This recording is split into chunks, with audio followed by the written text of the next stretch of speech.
Welcome back दोस्तों आज का टॉपिक फाइनेंशियल अकाउंटिंग चैप्टर का एक most important chapter accounting for Indian branch के बारे में है, जो कि ये बीकॉम ऑनर्स एंड बीकॉम में आता है। तो चलिए देरी ना करते हुए स्टार्ट करते हैं।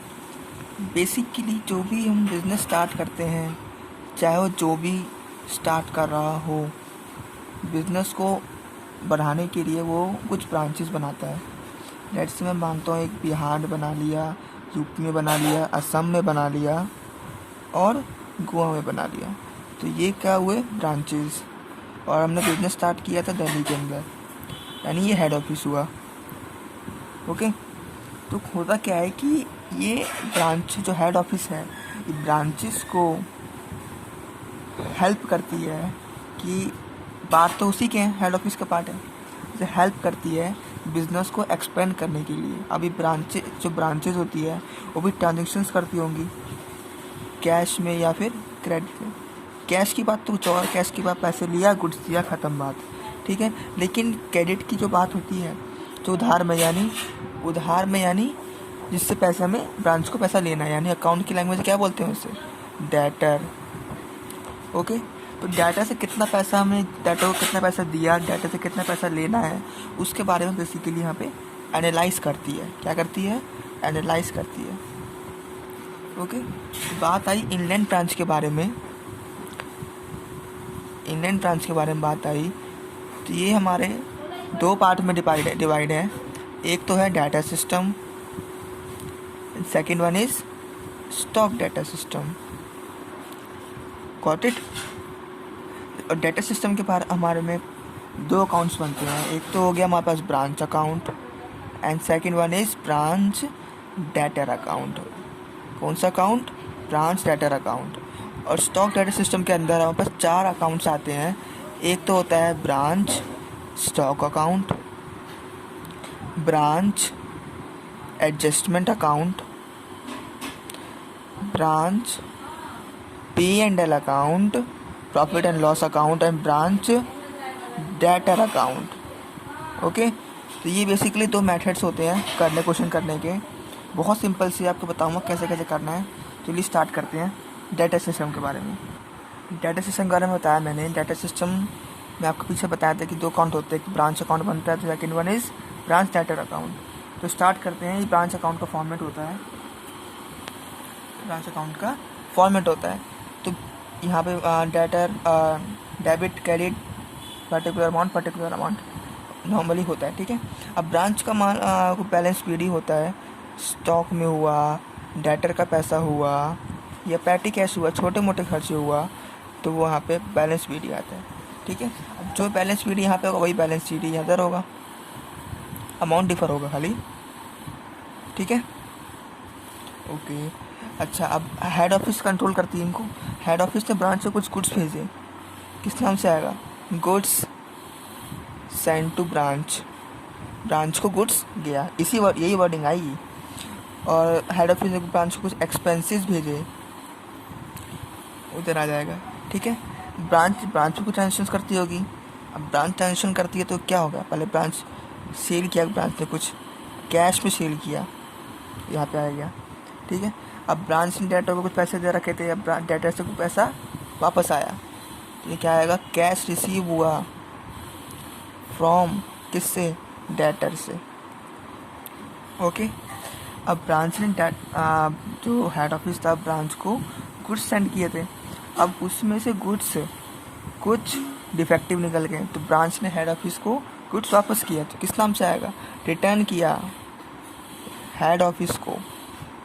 यही वर्डिंग आएगी, ध्यान से सुनिएगा। हेड ऑफिस ने ब्रांच से कुछ गुड्स भेजा है, ब्रांच ने वापस कर दिए कुछ डिफेक्टिव निकलने की वजह से, तो रिटर्न हेड ऑफिस के नाम से आएगा। ओके, अब सबसे इम्पोर्टेंट बात, आपने छोटे क्लासेस में पढ़ा होगा कि कैश प्राइस होता है, एक सेलिंग प्राइस या फिर इनवॉइस प्राइस होता है। जो भी कैश प्राइस 1/2 होगा तो सेलिंग प्राइस या इनवॉइस प्राइस 1/3 होगा, कैश प्राइस 1/4 होगा तो 1/5 होगा। उसी प्रकार से अगर यहाँ पे जो भी गुड्स या स्टॉक दे रखे होंगे इस साइड या इस साइड, उसका मार्जिन, क्या बोला मैंने? मार्जिन सेकंड साइड आएगा, दूसरी साइड आएगा। ऐसे मान लो स्टॉक के गुड्स की बात की मैंने, स्टॉक मान लो 60,000 था, ठीक है। और उसका कैश प्राइस क्वेश्चन दे रखा है 1/2, ठीक है। तो ये उसका मार्जिन आएगा सेम नाम से आएगा 60,000 अमाउंट हमारा, लेकिन ये यहाँ पे क्या था, कॉस्ट प्राइस था। अब ये आ गया यहाँ पे सेलिंग प्राइस या इनवॉइस प्राइस पर कन्वर्ट हो गया, यानी कॉस्ट प्राइस 1/2 था, सेलिंग प्राइस क्या हुआ 1/3। तो इस हिसाब से क्वेश्चन ये हो जाएगा। फिर यहाँ पे आप प्रॉफिट लॉस ऐसे भी आपका निकाल सकते हैं, ठीक है। बात है यहाँ अब डाटा के बारे में, डाटा अकाउंट का। डाटा का पहले बैलेंस जो BD होता है, तो बैलेंस CD हो तो नॉर्मली बात है, तो होता है, तो आप कर सकते हैं, ठीक है। ओके, अच्छा।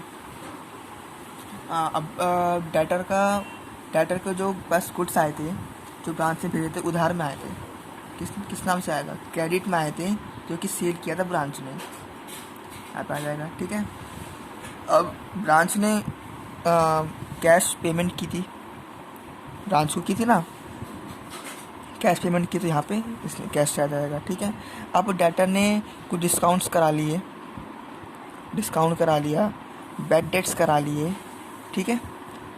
अब ब्रांच ने डेटर को कुछ गुड्स भेजे हुए थे, क्या बोला मैंने, ब्रांच ने डेटर को कुछ गुड्स भेजे हुए थे, डेटर ने वापस किए ब्रांच को, ध्यान सुनिएगा, डेटर ने वापस किए ब्रांच को, तो आएगा सेल्स रिटर्न के नाम से। किस नाम से आएगा, सेल्स रिटर्न के नाम से। अगर हेड ऑफिस ने ब्रांच को किए गुड्स सेंड किए और ब्रांच ने हेड ऑफिस को गुड्स वापस कर दिया, तो फिर वो आएगा रिटर्न हेड ऑफिस के नाम से। और अगर ब्रांच ने डाटा को गुड्स भेजे थे, ब्रांच ने फिर वापस कर दिए, डाटा ने वापस कर दिए ब्रांच को, तो सेल्स रिटर्न के नाम से आएगा। इसमें कोई प्रॉफिट लॉस नहीं होगा, सीधा जो भी बैलेंसिंग फिगर से जो भी अमाउंट होगा निकाल सकते हो। तो ये था हमारा डाटा सिस्टम के बारे में। आइए चलते हैं स्टॉक डाटा सिस्टम के बारे में पढ़ते हैं।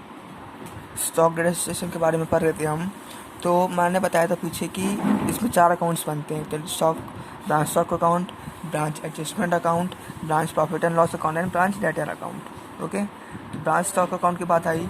ब्रांच स्टॉक में जो भी होता है बैलेंस, स्टॉक का मतलब क्या हुआ, स्टॉक हमारे पास एक असेट्स है, स्टॉक का फंडा कहता है बढ़ने पर डेबिट और घटने पर क्रेडिट। ओके, तो ब्रांच का पहले बैलेंस BD, जो भी ब्रांच का पैसा होगा बैलेंस BD, ठीक है। और ये बैलेंस CD। ओके, तो बैलेंस CD। ओके, अच्छा, ये ब्रांच स्टॉक अकाउंट का, ठीक है।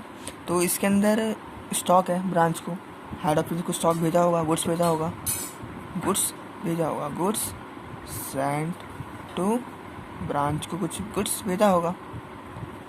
ओके, अभी स्टॉक है भाई, स्टॉक है, जो डेटर वापस करता है ब्रांच को सेल्स रिटर्न के नाम से भी तो आएगा। जो डेटर ने ब्रांच को गुड्स भेजा है वो तो स्टॉक में ही आएगा, गुड्स भेजाएगा स्टॉक में आएगा, तो सेल्स रिटर्न के नाम से आ जाएगा, ठीक है। अब ब्रांच ने ये देखो, यहाँ पे स्टॉक डाटा सिस्टम के अंदर बात ये होती है कि ये दोनों प्रकार सेल करता है, कैश में भी सेल करता है, कैश सेल करता है और क्रेडिट में भी सेल करता है। क्या बोला है, कैश में भी सेल करता है और क्रेडिट में भी सेल करता है, ठीक है। अब वही बात, जब रिटर्न करोगे, जब ब्रांच से गुड्स को जब हेड ऑफिस ने ब्रांच को कुछ गुड्स भेजे हुए थे, ब्रांच ने हेड ऑफिस को वापस कर दिए डिफेक्टिव निकलने की वजह से, तो किस नाम से आएगा, रिटर्न हेड ऑफिस। ओके, अच्छा, अब मान लो कि कुछ खराबी निकल गई, शॉर्ट सर्किट हो गया, कुछ शॉर्टेज वगैरह कुछ हो गई, तो यहाँ पे आ जाएगा, ठीक है। अच्छा, अब बात आई मार्जिन की, मतलब मैंने पीछे लास्ट में बताया था डाटा सिस्टम के बारे में, कैश प्राइस इनवॉइस प्राइस के बारे में, तो यहाँ किसका मार्जिन इस साइड मैंने बताया था, लेकिन यहाँ पे ऐसा नहीं होगा। जो भी इसका मार्जिन होगा, स्टॉक के गुड्स जो भी इधर आएगा उसका मार्जिन एडजस्टमेंट अकाउंट में जाएगा, और इसका जो यहाँ पे जो भी होगा गुड्स या स्टॉक, उसका मार्जिन इधर चल जाएगा। एडजस्टमेंट अकाउंट होता ही इसलिए है कि मार्जिन शो कर सके, क्या कर सके, मार्जिन शो कर सके। अच्छा, इसका बैलेंस फिगर करने के बाद यहाँ पे आ जाएगा सरप्लस। ओके, अच्छा, सरप्लस होगा, इसका यहाँ पे सीधा ट्रांसफ़र कर देंगे, यहाँ मार्जिन इधर ही है गई और इधर भी मार्जिन है। बैलेंसिंग फिगर करने के बाद यहाँ पे आएगा ग्रॉस प्रॉफिट। ओके, इस ग्रॉस प्रॉफिट को इधर भेज दो। Okay, profit and loss account है, एक्सपेंसेस आएगा इधर। यहाँ से निकलेगा हमारे पास नेट प्रॉफिट। क्या निकलेगा? Net profit. ठीक है, ये आपका प्रॉफिट लॉस अकाउंट ख़त्म। अब डाटा ब्रांच डाटा अकाउंट के बारे में था, तो वो same to same data system जो बनाया था हमने ब्रांच डाटा अकाउंट, वो ही है। तो आज के लिए इतना ही। Thank you.